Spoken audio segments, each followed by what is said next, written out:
Welcome back, ladies and gentlemen, to part 5 of Let's Play Pillars of Eternity, the Tale of Aldwyn. In the last part, we did loads of shit. We talked to people. It's not really a long list. And in this part, we're going to be making our third teammate. I'd like to hire some help.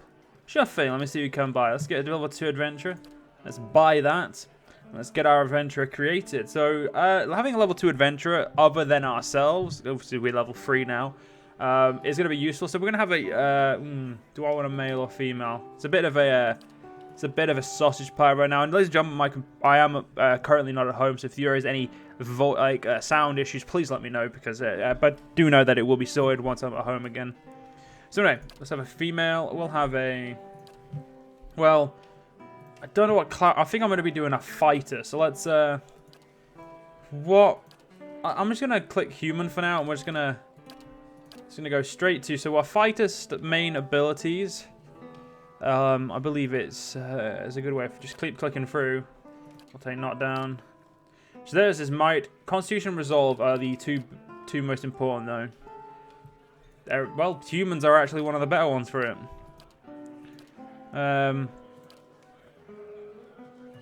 Yeah, we'll go with human. We'll go with, I think I'm going to go for meadow folk. They all have fighting spirit, so it's really just looks. So we'll go for meadow. Fighter. Now, knockdown. Oh. Wait, is my fucking earphone in there? Yeah, it is. So I didn't actually read any of this. I apologize. We've already read humans. Meadow folk are the most common humans in the dry wood. The Meadowfolk, or Franton, have lived in that area for almost 2,000 years. Meadowfolk traditionally live at the edges of elven forests, working in the open plains, hence their name. Most humans in the drywood are frightened.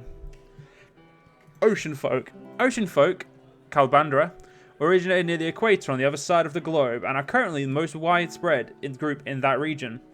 But they also have migrated to the far reaches of the world. Ocean folk are the dominant culture in the Valain Republics, and are also common in the drywood.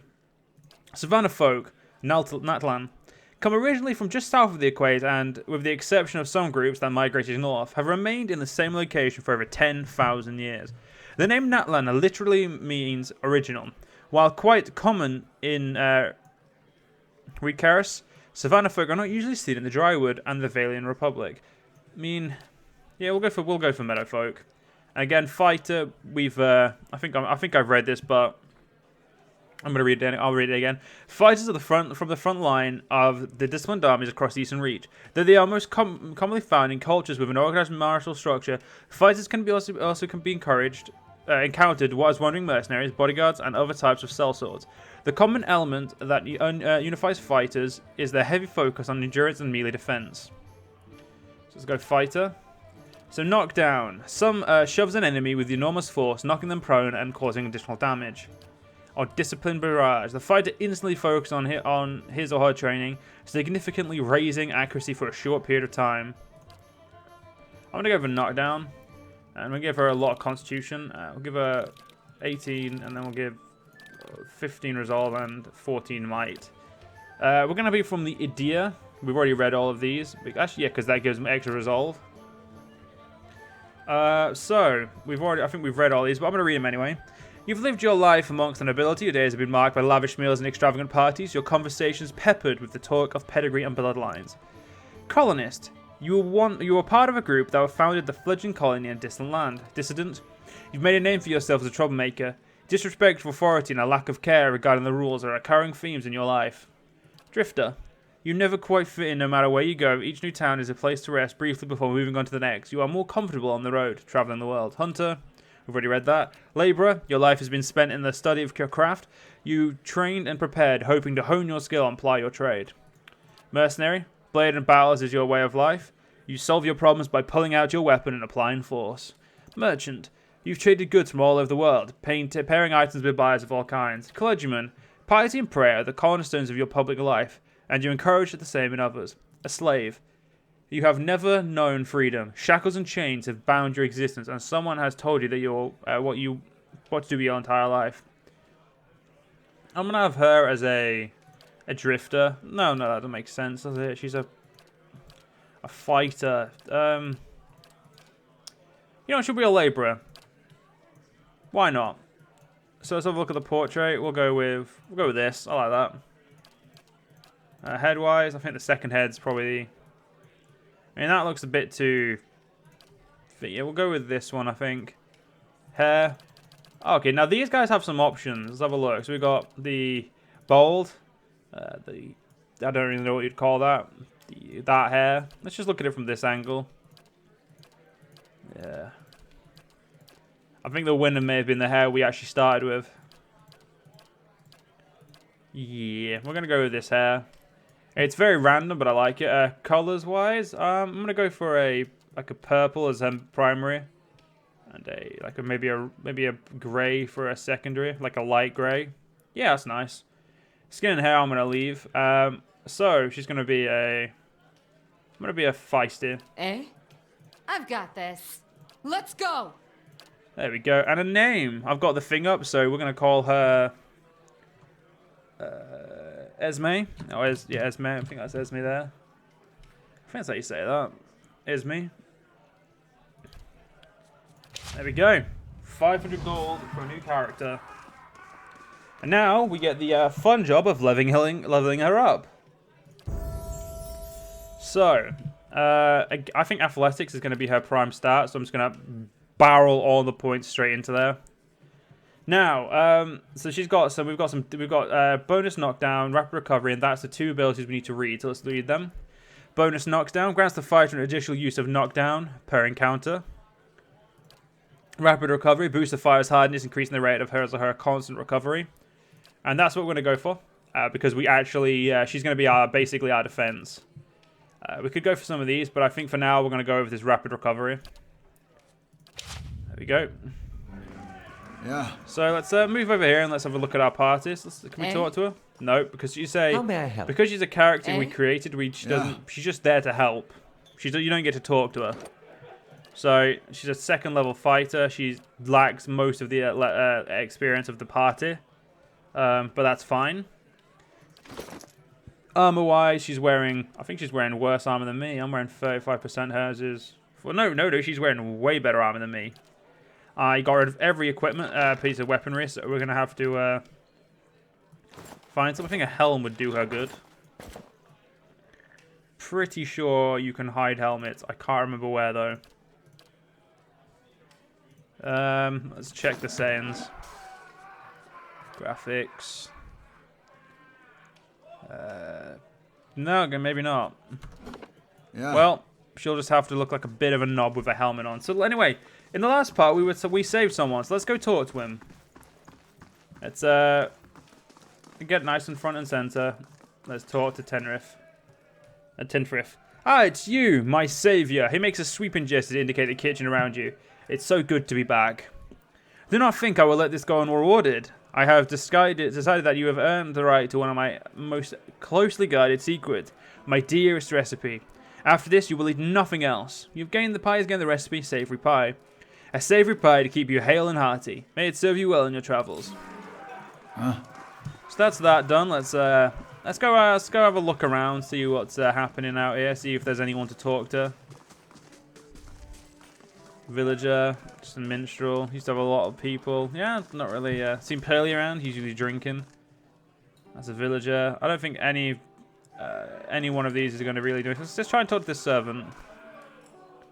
Oh, let's go on. Let's go talk to this drunkard then. There we go. And who are you then? Another fool come to answer Roderick's invitation? Our great lord had my sister run out of the town after that boy was born. She was the only family I had left. Not sure where she is now. Blazes, I need another drink. Well then, that's pretty dark.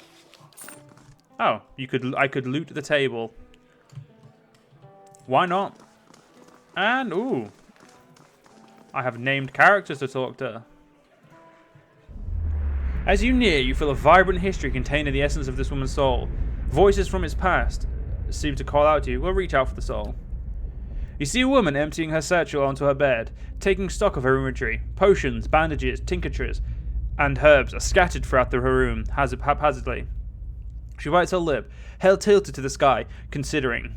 She begins to repack, one item after the other, carefully deliberating, undercut by shaking hands. Each item has a clearly marked place, but no matter how she repacks it, she isn't satisfied.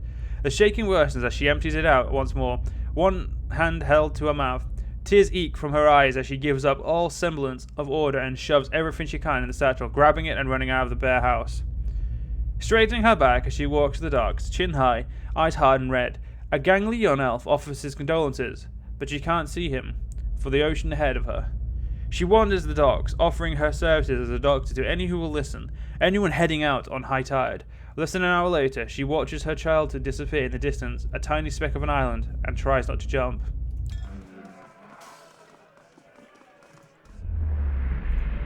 Oh, we can't actually talk to her. As you near, you feel a vibrant history containing the essence of this man's soul. Voices must pass him to call out to you. Listen to this thing. See a group of young men standing around a makeshift practice tag. This man stands in the middle of them, explaining the construction of use of a bow. He holds it up, pointing out to each part as he speaks about it and what it does. He then walks away from the target, telling them to remain where they are, and take his place about 200 feet away. He carefully lands his shot, explaining what he is doing and as he does it, and lets the arrow fly. It hits the target dead center, much to the surprise and delight of the boys near it. He smiles, walking towards the boys, talking about proper stance and how to most effectively hold the bow. A noise came from the tree line near the practice venue, and he stops, scanning the woods, blue eyes squinting against the sun. A shadow moves, making its way through the forest behind them. He draws an arrow, lines up the shot, carefully tracking the motion of the hidden creature. Loosing the arrow, he wastes no time and quickly grabs another. The boys spin, watching the arrow fly into the forest, immediately lost among the trees.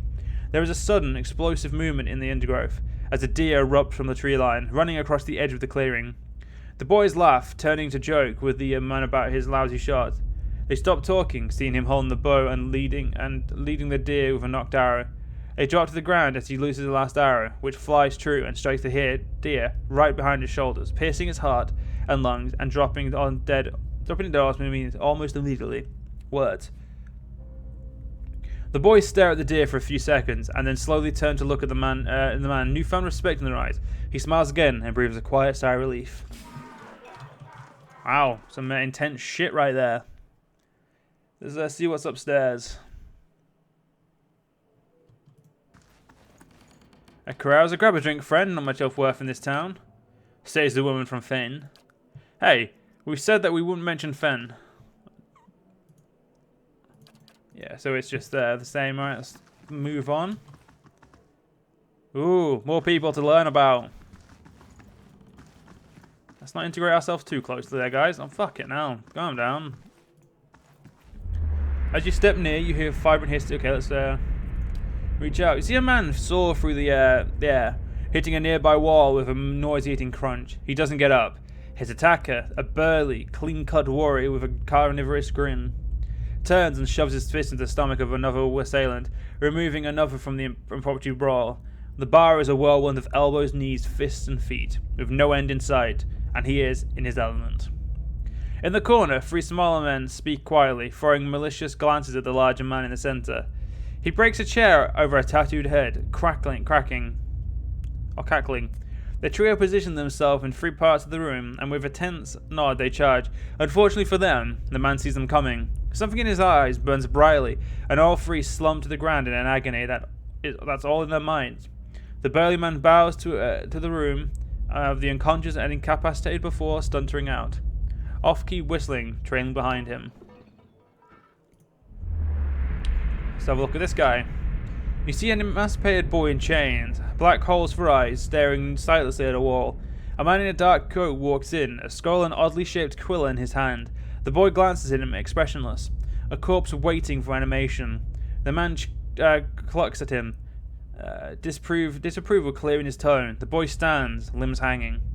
The man takes the quill and begins to write on the boy's chest, copying sharp, angular symbols from the scroll. The child doesn't flinch as the quill digs into his skin, drawing blood as it goes. The wizard finishes with a flourish and barks at some arcane command, setting the symbols to glow dully. The boy cries out, knees hitting the stone hard, his chest burning black and red. Finally, the glow disappears, leaving only a hard black scars etched into his skin. He slumps sideways, twitching, eyes facing the back of his skull. The wizard grunts, kicking him on the leg on his way out. The boy lies on the floor until dawn. Eyes still black holes. The twitch is growing into convulsive shakes. Okay, let's see this woman's soul. You see a long empty road cutting through two large crop fields. The air is silent. The land seems too still for early afternoon. This woman walks slowly on the road, leading a horse, curiously looking around. She seems to sense something wrong, but is unable to discern what it is. She stops, sniffing at the air, her nose high.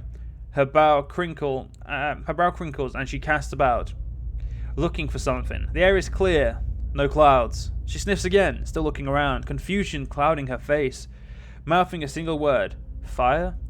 She looks out across the field, her confusion turning to fear. She holds her hand up to block the sun from her eyes, and scans the field again. Not finding what she was looking for, she jumps onto a horseback, the fear quickly becoming panic. She kicks, sending the horse shooting down the path, which bends around some trees to where the farmhouse should be. She pulls up short, horror now in residence, on her face as she stares at the burned and charred mess that used to be her family home. Tears well in her eyes as she kicks again, racing to the rubble. Well then.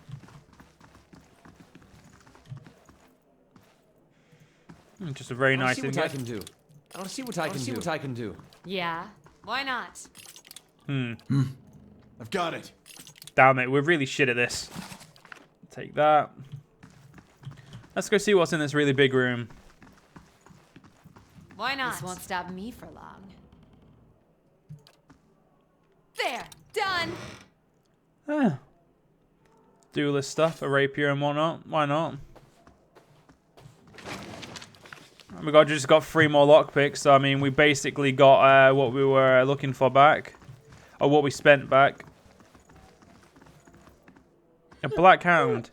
The hound stares intently at the covered window. Head cocked as if waiting to hear a particular sound. It looks up when you approach and whines a low note, tail wagging slyly. I'll pet the dog. The dog tail thumps happily against the floorboards.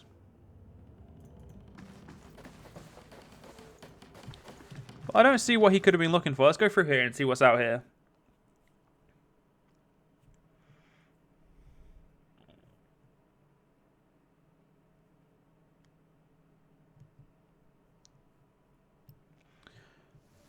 Nope, this is just the upstairs exit or entrance of the bar.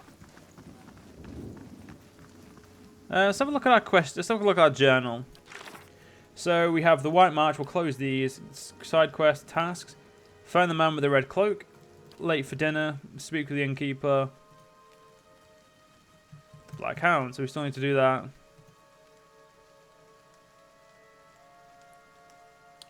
No, that looks like it's... No, it's greyed out. It looks like that's done.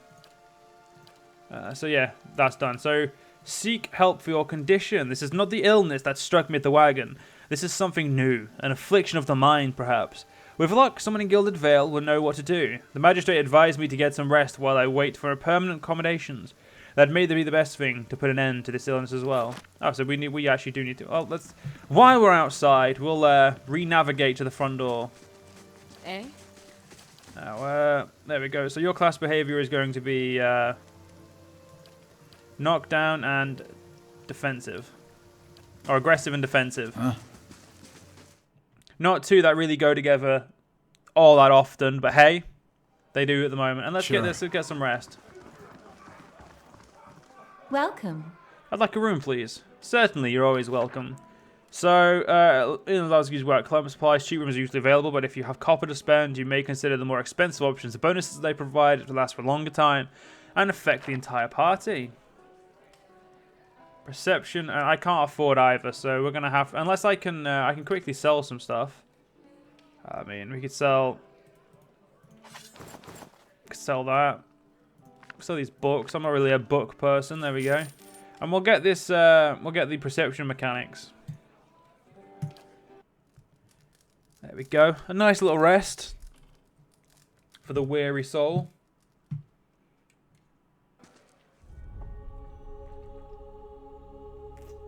One second, ladies and gentlemen, just have a quick drink. Anyway, your sleep is restless and fevered, assaulted by hisses and whispers, blanketed with a suffocating anxiety. You open your eyes to awaken and find yourself in front of Gilded Vale's gallows trees. The creaking of its ropes growing louder in your mind until the sound's deafening.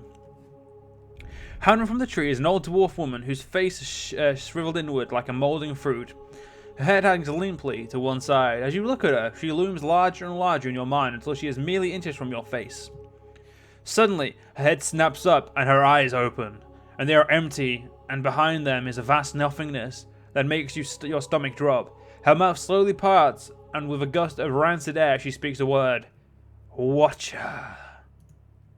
You jolt awake, the foul smell of the dwarf woman's breath still permeating your nostrils. Sweat runs down your face in a thick droplet, and your skin is soaked from head to toe. You remember the woman. You remember seeing her decaying face when you spoke with the mist magistrate. He called her an animancer. Though it fills you with a new, queasy apprehension, you feel a strange compulsion to see this woman once more, if only to confirm she is truly dead. There's our wizard level up. So let's see what, oh god, what's his name? No, I forgot his name. Aloth. So Aloth, you're obviously well versed in lore. I'm going to continue to make you well versed in lore while giving you some athletics and some stealth. No, some survival.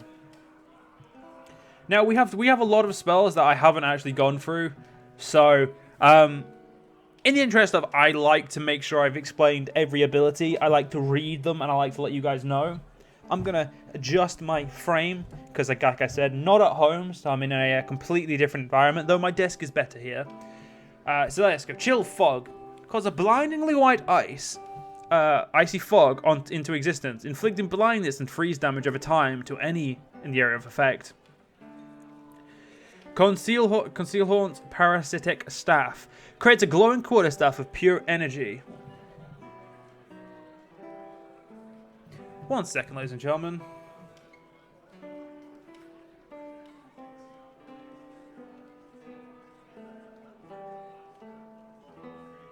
Sorry about that, ladies and gentlemen. My mother was just asking a question that I'm pretty sure I know the answer to, so I thought I'd just reply anyway. An energy quarterstaff of pure energy for the wizard to wield, granting a bonus chance to hit and giving the wizard endurance with each successful strike. Eldritch Aim grants the caster otherworldly sight, resulting in a preternatural accuracy for a short period. Fleet Feet empowers the target with a natural speed, increasing their movement rate.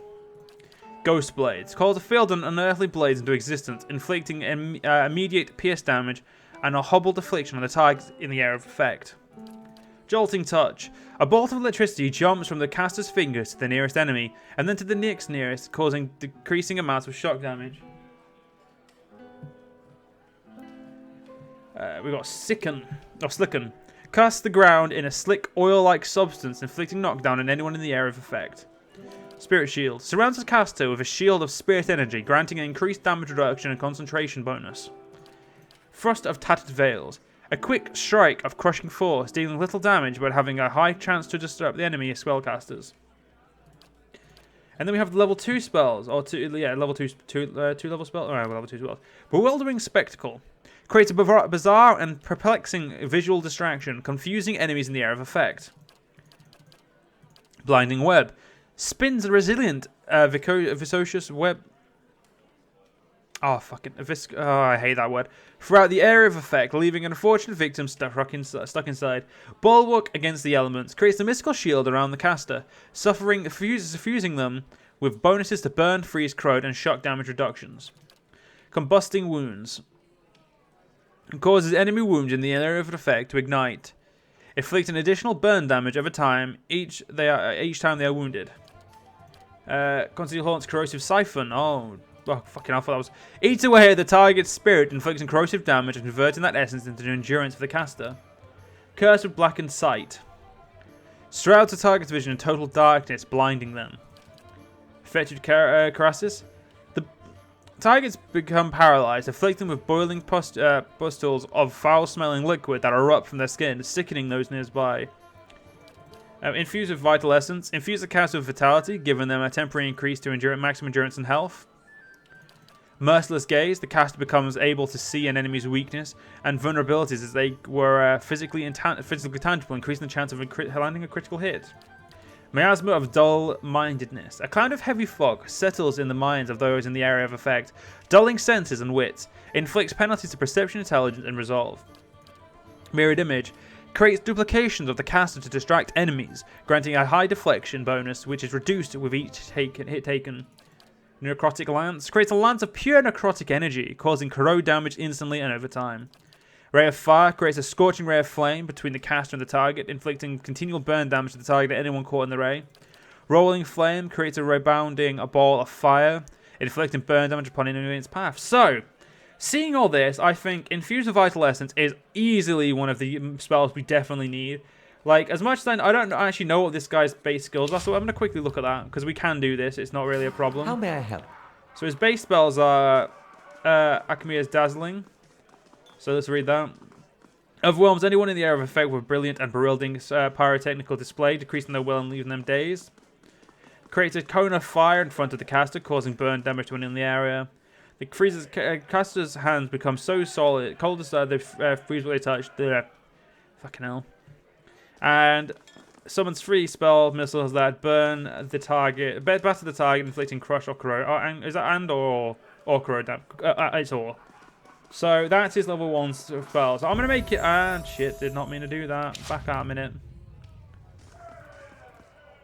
I made him a damage, so. And defend self. Yeah, so we'll use defend self, and we'll make him a kind of a powerhouse. So stealth, law, and survival. So I'm gonna give him a necrotic lance. Because it just seems very good, and I'm not going to give it. I need Infuse with Vital Essence. He should use it correctly, so I'm going to give him it. That's it. Right, that's a lot of talking so far, ladies and gentlemen. Yeah. Now, if we check our journal, in my dreams, I don't need to read this one because we're not recapping, so we can go straight to where we're going. So we need to go see the dwarf lady on the gallows tree. I wonder what she has in store for me. Oh god, why did I fucking make that? Nope. Let's just ignore the fact that that was horrid and let's just move on. Should be. Oh, apparently I have to be a little bit closer until the game tells me which one. I'm pretty sure it was. I thought it told me anyway. Well, it doesn't matter. The squat, distended body of an elderly dwarf woman dangles from a thin, crooked burrow that sags in the tug of the noose. The bloated purple flesh on her neck, worn away in patches like moth-eaten linen, bulges over the rope that suspends her, and her lifeless head lolls forward rigidly from one side to the other when the breeze shifts. You perceive a faint glow around her that casts no light on its surroundings, but there is a tepid warmth to it, and you feel somehow that you could reach out and touch it, not with your hands, but with some aspect of yourself that has no worldly dimension. Let's reach out for the woman. You take a deep breath, clearing your mind, focusing on your objective. As you exhale, you feel yourself spreading out toward the hanging woman, perceiving all that lies between you and her with a new, unfamiliar awareness. Once you've expanded through her to reach her, there is a sudden jolt to your mind, a ringing electrical surge of images and words and souls. Involuntarily, you shut your eyes and feel yourself being pulled down to some deeper consciousness in a space occupied only by you and the hanging woman. And when you open them again, she is staring at you with eyes clouded in milky fog, her body still swaying in the wind. You no longer feel from a tree that stands plantedly in a misty void. The woman gives you a slow nod of her head, the rope creaking as she does, and she smiles at you. Have you come here for me, dear, or have you gotten lost? Ah, it is both, I think. Yes? Am I imagining this? No, I think not. A pity that. It would be simpler. A mercy, even. To not have to wander anymore, no? Alas, we are here, you and I, wherever here may be. How are you able to speak to me? Is that what we're doing? Perhaps it just seems that way. Perhaps it is the easiest way for your mind to make sense of it. I think it is a very good choice. I think I need to understand something that's happened to me. She nods, a look of pity on her face, as though consoling a child. Rude. The world looks a little different than it used to, is that it? Feels like you're noticing things for the first time that have always been there. You have seen past the shroud. It only takes an instant. Your soul remembers, yes?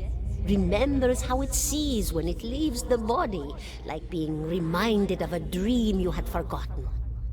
You are a watcher now, and a watcher you will stay. What's a watcher? What indeed? Long hours have many animancers spent studying such things.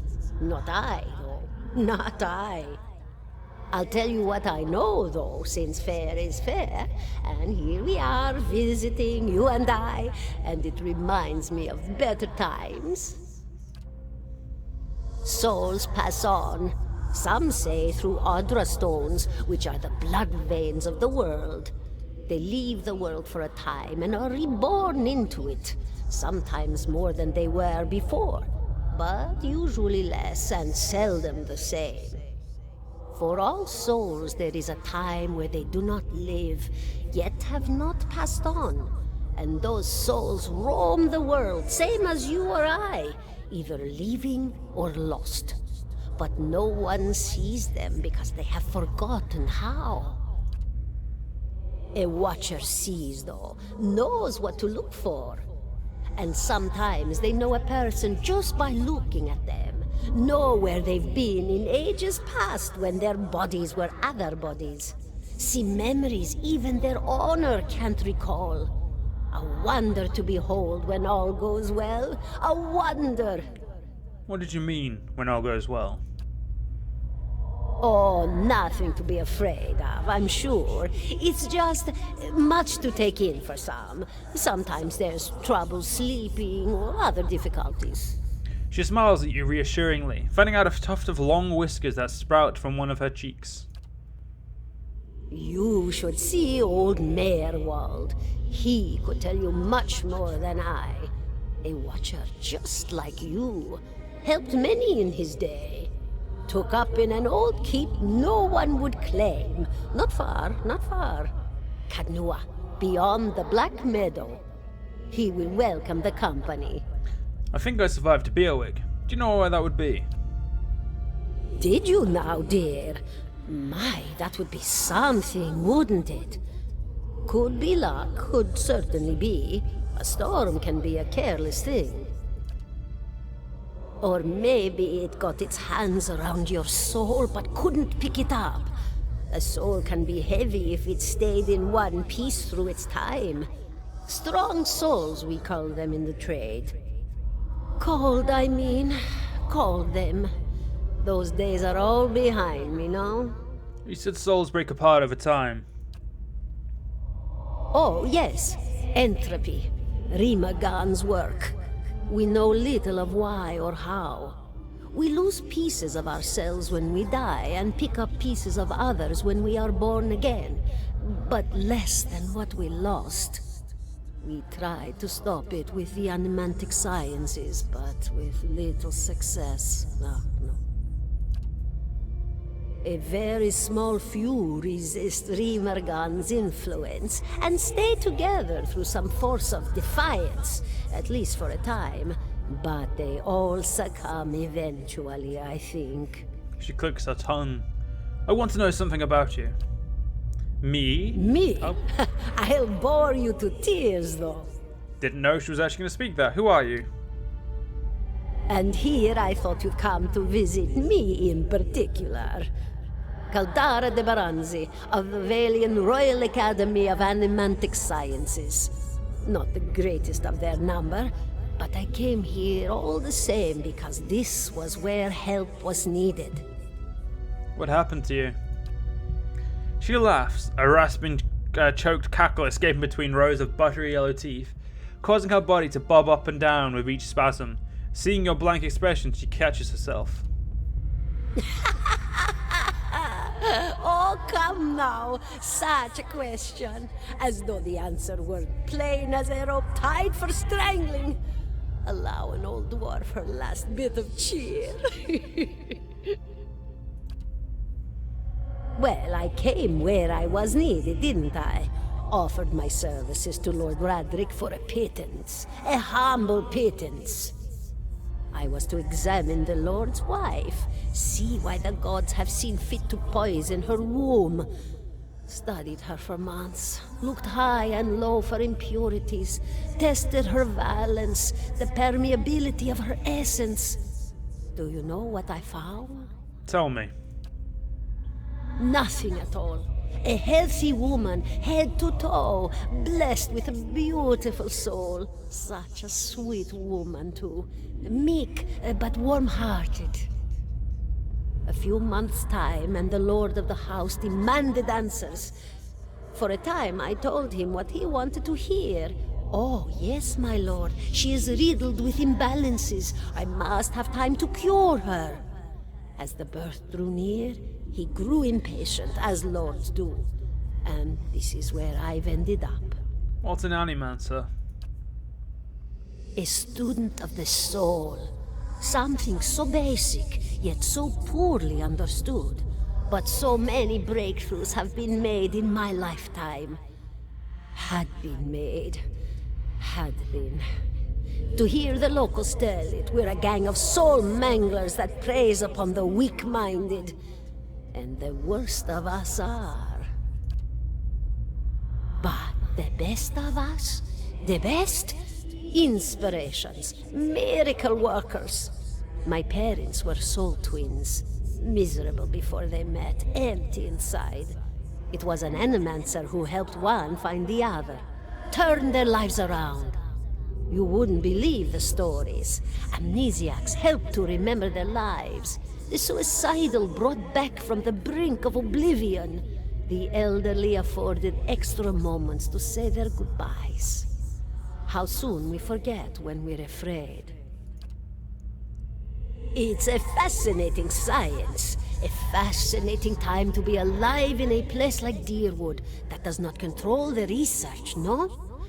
I love the Valian Republics for many things, but their recent caution will leave them behind, I fear.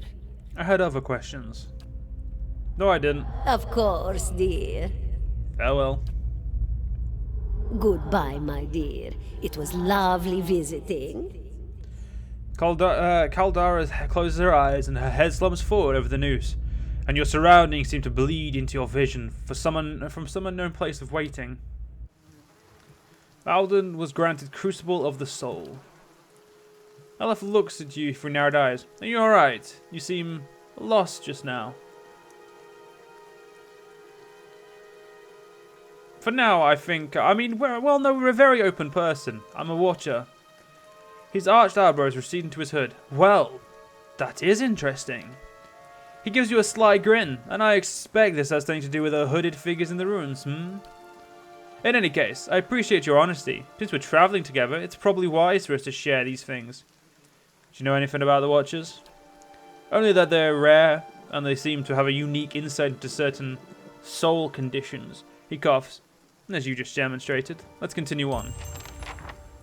Well, ladies and gentlemen, that was a really long part. I think this is actually a 30-minute part at least. So, I'm just gonna let you guys know this is a rule on now I'm making, that I will always finish conversations in the part, unless I think it's gonna lead to combat, in which case I may end it, because I don't think you can't. I'm pretty sure you can't save in combat on Pillars of Eternity, because it's very much a hardcore RPG in comparison to a normal RPG where they just let you save any way you want.